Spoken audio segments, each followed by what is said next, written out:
இது south, okay, north, east, west. ஈசான மூலையில் யாரெல்லாம் இருக்கணும்? 3 நண்பர்கள், இணைப்பிரியா நண்பர்கள், நண்பிகள். போர்வெல், மழைநீர் சேகரிப்பு, சம்ப். இது ஈசான மூலைக்கு உண்டானவர் குரு பகவான். நியூமராலஜியில் 3ஆம் நம்பருக்கு உண்டானவர் இவர் தான். அதனால தான் 3 பேர் சேர்ந்திருப்பாங்க. ஸோ அதே மாதிரி வாயு மூலையில் செப்டிக் டேங்க், வாயு மூலை செப்டிக் டேங்க்கு இருக்கணும். கன்னி மூலையில் மொட்டை மாடியில் உயரமாக வாட்டர் டேங்க் இருக்கணும். ராகு பகவானுக்கு உண்டான இடம் இது ராகு. ஓகே, ஸோ 1 2 3 4 5Gங்கிறது தான் கோல்டன் ரூல் இன் தி வாஸ்து. இப்போ வீட்டுக்குள்ளே போகிறோம். 3 பெட்ரூம் உள்ள ஒரு 1421 சதுர, 34க்கு 34 வகுக்கிறோம். 35 அடிக்கு 40 அடி 7.5. ஒரு அன்பர் கேட்டதுக்கு அருமையாக இது மாதிரி வரைபடம் அமைச்சிருக்கிறோம். ஜனவரி மாதத்தில் வரைபடம் அமைச்சதை தான் அப்படியே நாங்கள் பேசி உங்களுக்கு உங்கள்கிட்ட பேசிகிட்டு இருக்கிறோம். ஒரு அன்பர்கள் உங்கள் மாதிரி நண்பர்கள் டிராயிங் எங்ககிட்ட கொடுத்து ஃபீஸ் கொடுத்து டிராயிங் அமைக்க சொன்னவங்களுக்கு இது மாதிரி வரைபடம் அமைச்சு கொடுத்துருக்கோம். ஸோ ஈசான மூலையில் 16க்கு 10 7 பின் வாசல், ஜன்னல், இங்கே ஒரு ஜன்னல், அப்பா அம்மா படுப்பதற்கு உண்டான அறை. ஸோ இதற்கு வாயு மூலையில் டாய்லெட். 1வது விஷயம் பார்த்துட்டோம். அப்புறம் ஹாலினுடைய ஈசான்யத்திலேயே ப்ரேயர் ரூம். ஹாலில் இருந்து வாயு மூலைக்கு போகிறோம். 11க்கு 10 7 2 ஜன்னல்கள் கொண்டது. காமன் டாய்லெட் 7.5க்கு 5 போதுமான அளவுக்கு. இது வழியாக இந்த கிச்சன்லேருந்து இங்கிட்டு வர்றோம். 11.5க்கு 17 ஒரு பெட்ரூம், 2 ஜன்னல்கள் கொண்டது. ஸோ இதற்கு நாங்கள் பீரோவை வடக்க பார்த்து வைக்க சொல்கிறோம் ஒன்று. ஸோ இதுக்கு கட்டில் இங்கே அமைக்கிறோம். கட்டில் எல்லாமே மேற்கு சோத்தையும் தெற்கு சோத்தையும் ஒட்டி தான் போட வேண்டும். இதில் சூட்சமமான ஒரு ரகசியம் சொல்கிறேன் பாருங்கள். இந்த பெட்ரூமுக்கு வாயு மூலையில் டாய்லெட், இந்த பெட்ரூமுக்கு வாயு மூலையில் டாய்லெட், இந்த பெட்ரூமுக்கு வாயு மூலை டாய்லெட்டு கிடையாது, காமனாக இருக்குது. அதனால் இதில் தனியாக இருக்கிற மாதிரி தான் வாயுவில் டாய்லெட் இருக்குது, அவ்வளோதான். இது வழியே வந்துடுவோம். இது வழியாக வந்தோம்னாக்கா கிச்சன் 10க்கு 10 பெண்களுக்கு உண்டான அறை. அக்னி மூலைக்கு உண்டானவர் சுக்கிரன், பெண்களுக்கு பாதுகாப்பாளர். அக்னி மூலையில் செப்டிக் டேங்க் போட்டோம்னாக்கா கருப்பை பித்தப்பையை எடுப்பதற்கு உண்டான சூழ்நிலை ஏற்படும். இப்போ எல்லாம் அந்த 2 சொருகுவை மாதிரி ஆஸ்பத்திரிக்கு போனோம்னாக்கா சிறுக்குன்னு சொல்லிட்டு எடுத்துகிட்டு 1 மாதம் ரெஸ்ட்டு நீங்கள் போயிட்டு வரலாம்னு சொல்லிடுறேன். இந்த பிரபஞ்சம் படைக்கிறது கொடுக்கறது நிச்சயமாக நம்ம திருப்பி கொடுக்க முடியாது. ஒரு பெண்ணுக்கு கர்ப்பப்பை இல்லாமல் பிறந்துட்டாங்க, அவங்கள உள்ளே கொண்டு போய் கர்ப்பப்பை வச்சு ஒரு குழந்தையை பெற்றெடுக்க முடியுமா? விஞ்ஞானம் எவ்வளோ வளர்ந்துருக்கு. ஆனால் நம்ம எடுக்கிறதுக்கு எவ்வளோ வேகமாக செயல்படுறோம்.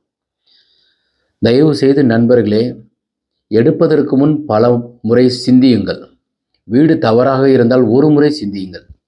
இன்றைக்கி நிறைய அன்பர்கள் எங்ககிட்ட செப்டி டேங்க் போட்டவங்க தெற்குக்கு அதிக முக்கியத்துவம் கொடுப்பதற்குண்டான காரணம், தெற்கில் தான் அதிகமாக குறையும், அதற்கு ஏற்றாற்போல் தவறுகளும் ஏற்படுகின்றன. ஸோ அதை சரியாக வடிவமைத்து விட்டால் நீங்கள் தான் ராஜா, நீங்கள் தான் கிங், நீங்கள் தான் முதலாளி. ஸோ உங்களை வளர்க்கும். இப்போது இந்த வரைபடம் முழுவதும் பார்த்துட்டோம். இதற்குண்டான 177 குழியினுடைய பலன் சொல்கிறேன். 177 கருடமனை. வரவு எக்கச்சக்கமாக இருக்கும். 12 கோடி, செலவு 3 கோடி. யோனி சிம்மம், நட்சத்திரம் உத்திரம், வாரம் புதன், லட்சுமி வாசம் செய்வதால் அங்கீச பொருத்தம், வாழையடி வாழை பொருத்தம், சுக்கிரன் ராஜயோகம். ஜாதி பிராமண ஜாதி, திதி திருதியை, ராசி மீனம், வயது 79 ஆண்டுகள். நலம், சேமம், செல்வ செழிப்பு, ஆரோக்கியம். இந்த 177. இடரினம் தளரினம் எனது நோய் தொடரினம் முனகலல் தொடுவேன் கடல் அமுதோடு கலந்த நஞ்சு இடரினல் அடக்கிய வேதியனே இதுவோ எமையாலம் உணர்வு என்பனத்தில்லேல் அதுவோ உனது இன்னொருள் ஆவடுதுறை அரணே. சவுத் ஃபேஸிங் ரோடுங்க, தெற்க பார்த்து ரோடு. ஸோ இதில் போர்வெல், மழைநீர் சேகரிப்பு, சம்பு, செப்டி டேங்க், இந்த 4 நண்பர்கள் வெளியே பின்னாடி போயிடுவாங்க. முன் முகப்பில் ஃப்ரண்ட்டில் இருந்து பார்த்தோம்னாக்கா கன்னி மூலை மொட்டை மாடியில் உயரமாக வாட்டர் டேங்க் மாத்திரம் தெரியும். ஸோ இது அதிகபட்சமாக சேலம் தாண்டி, ஸோ நாமக்கல் பகுதி, திருச்செங்கோடு போன்ற ஊர்களில் கன்னி மூலையில் ஒரு அறை அமைத்து அதுக்கு மேலே டேங்க் வைக்கிறாங்க. தமிழ்நாட்டில் நான் போகாத ஊர் நாமக்கலும் திருச்செங்கோடு தான். வாஸ்து பார்க்க போனதே கிடையாது. ஸோ அந்த அளவுக்கு கன்னி மூலைக்கு இம்பார்ட்டன்ஸ் அவங்க கொடுக்குறாங்க. அதே மாதிரி பெங்களூரில் கன்னி மூலை, இப்போ கன்னி மூலை சார்ந்ததில் பூஜை அறையுடன் கூடிய வீடு கட்டுறாங்க. இப்போ இந்த வரைபடம் ஒரு அன்பர் கேட்டதற்காக அதற்கு ஏற்றாற்போல் நம்ம வரைபடம் அமைச்சிருக்கிறோம். இப்போ உள்ளே என்ட்ரி ஆகிறோம். தென்கிழக்கு அக்னி மூலையில் கிச்சன் அமைக்கிறோம். கிராமத்தில் அதிகபட்சமாக ஈசான்யத்தில் கிச்சன் அமைச்சிருப்பாங்க. வெளியில் ஒரு சில இடத்துல வந்து ஈசான மூலையில் கிச்சன் அமைச்சிருவாங்க. இப்போ இந்த வீடு பார்த்தீங்கன்னாக்கா நாங்கள் வாயுவில் கிச்சன் அமைச்சிருக்கோம். அவங்க என்ன செஞ்சுருவாங்கனாக்கா வீட்டுக்கு முன்னாடி இங்கேயோ இல்லைனா இங்கே ஈசான மூலையில் வெளியில் கிச்சன் அமைச்சிருவாங்க. இது பெரிய அளவில் வந்து குறைதாங்க. இப்போ வந்து வீட்டுக்கு உள்ளே போகிறதுக்கு முன்னாடி மாடிப்படி வெளியில் இருக்கிற 13:30 15:45 ஹாலில் போர்ட்டிக்கோவில் வந்து கார் நிறுத்துறதுக்கு உண்டான அமைப்பு. ஒரு காரு 2 பைக் நிறுத்திக்கலாம். முன்னாடி வந்து 3 அடியும் பின்னாடி வந்து 5 அடி 4 அடிங்களும் விட்டுருக்குறோம். பில்டிங்கினுடைய நீள அகலம் பார்த்தோம்னா 50க்கு 30 பிளாட் சைஸ் 1500 சதுரடி. அதில் 26க்கு 41 7.5 135 குழி வரும். பெருக்கணும்னா 34க்கு 34 தான் வகுக்க வேண்டும். 36க்கு 36 கிடையாது. இதுதான் வந்து சிற்பசாஸ்திர நூலில் சொல்லப்பட்டிருக்கிறது. இப்போ ஹால் அளவு 11க்கு 16.75 பெரிய ஜன்னல் ஒன்று கொடுத்துருக்குற. தலைவாசல் வந்து அக்னி மூலையில் பொன் முட்டை சேரும். ஈசான மூலையில் வந்து 16க்கு 10 ஒரு பெட்ரூம். அப்பா அம்மா படுப்பதற்கு உண்டான அறையாக கொடுங்க. இல்லைனா பிள்ளைங்க படிக்கிறதுக்கு உண்டான அவங்க பீரோவை கன்னி மூலையில் வைங்க.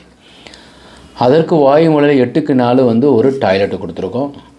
அப்படியே இதிலேயே ஹாலில் இருந்து வந்தோம்னா 8க்கு 8 ஒரு டைனிங். கிச்சன் 8க்கு 10 அடுப்படி மேடையானது.